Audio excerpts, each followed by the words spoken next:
De todos os lendários jogos Dark Souls, como Crash Bandicoot, o Dark Souls dos jogos de plataforma, Cuphead, a mistura de Shadow of the Colossus e Dark Souls, Mineirinho, o Dark Souls dos Dark Souls, Garfield Kart, o Dark Souls dos jogos de kart, finalmente temos o Dark Souls dos jogos de arma, Bloodborne. Além da sua ambientação magnífica, Bloodborne agarra o jogador com seu combate mais frenético e pela curiosidade de saber mais daquele mundo, porque uma das melhores coisas de Bloodborne é como a história é contada. Se você quiser, você pode jogar o jogo sem ligar pra nada, sair matando tudo e todos e zerar o jogo.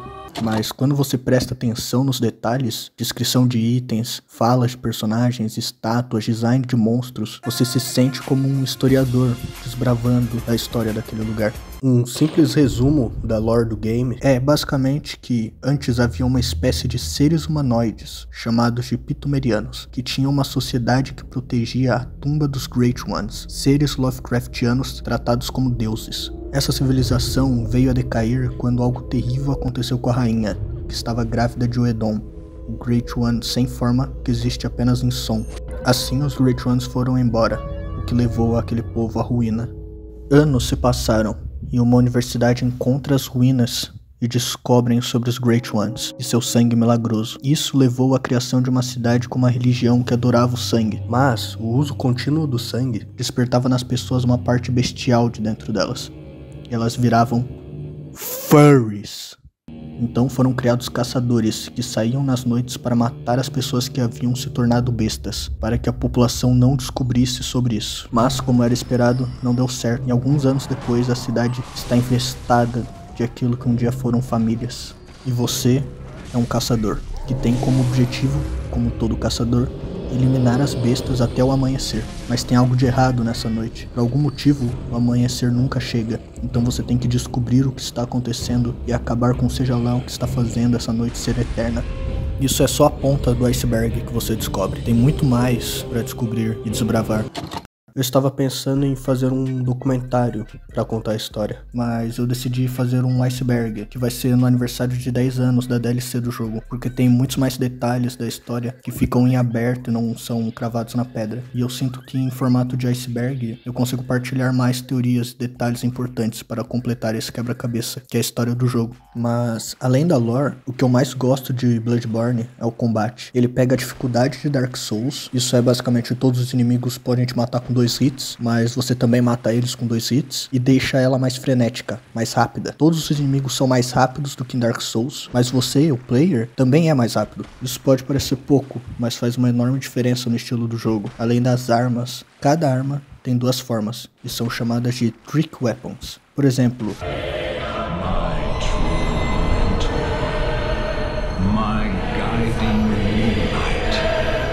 que destransformada é um Claymore, e quando transformada, vira a porra da fodona Moonlight Sword. As Trick Weapons não são só estilosas pra caralho, mas também dão ao player uma variedade muito maior de movesets.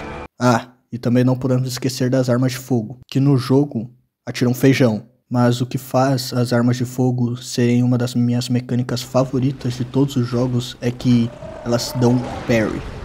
Sim, no jogo as armas de fogo servem principalmente para dar parry. Isso é muito foda. Além de ser super útil contra certos inimigos e bosses. Bosses. Ai ai, os bosses.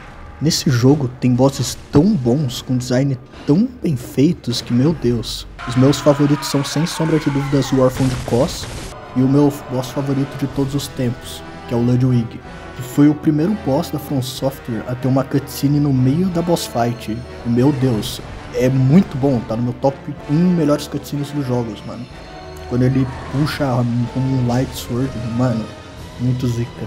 E eu gosto muito de tudo do Ludwig, a história dele, o design dele, a luta em si e a música. Porra, a música, mano. A música de Bloodborne é magnífica, até os bosses mais lixo tem músicas muito boas. Mano, o Lawrence e o Living Faders, que digam, tipo, eles são bosses horríveis, mas que tem músicas tão boas que você às vezes até esquece que eles são tão ruins.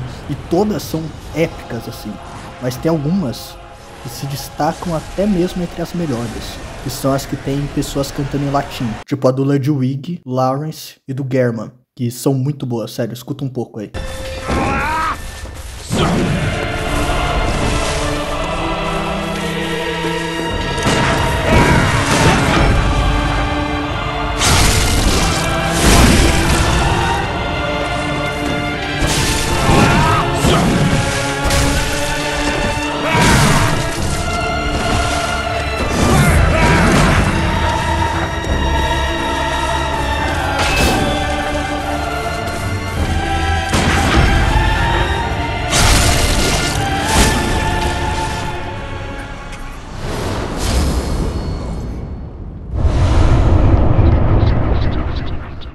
Mano, Bloodborne é um jogo tão único. Tipo, ele é um jogo de terror cósmico, RPG de ação em tempo real, que se passa na era vitoriana, um estilo único da From Software, e essa combinação é tudo que eu mais gosto em um jogo. Tipo, a maioria dos jogos de RPG que eu gosto bastante são sempre medievais, e é meio enjoativo, então ter um jogo com esses temas Lovecraftianos que se passa na era vitoriana é um respiro, mano.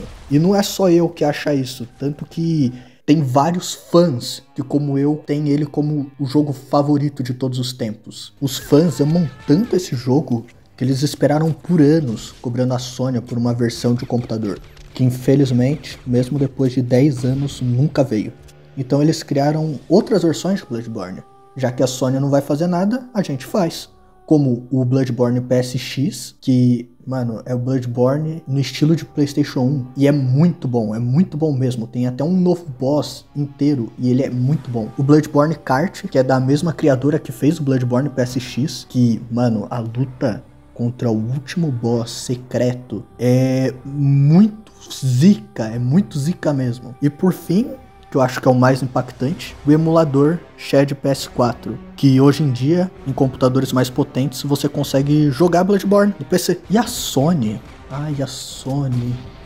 ao ver todo esse amor e dedicação que os fãs têm por esse jogo, fez o que toda empresa que ama seus fãs faz.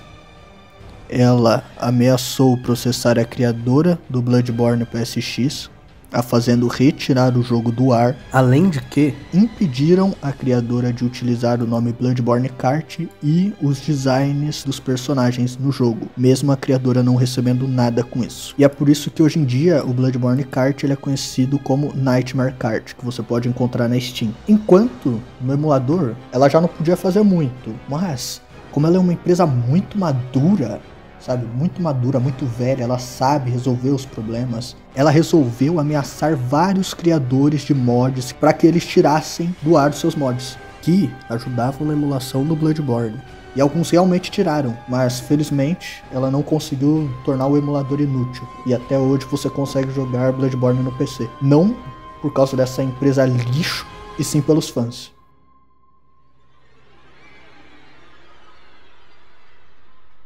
Bom, obrigado por ter visto até aqui. Se você gostou do vídeo, dá um like, se inscreve e dá uma chance para os outros vídeos também. Um abraço.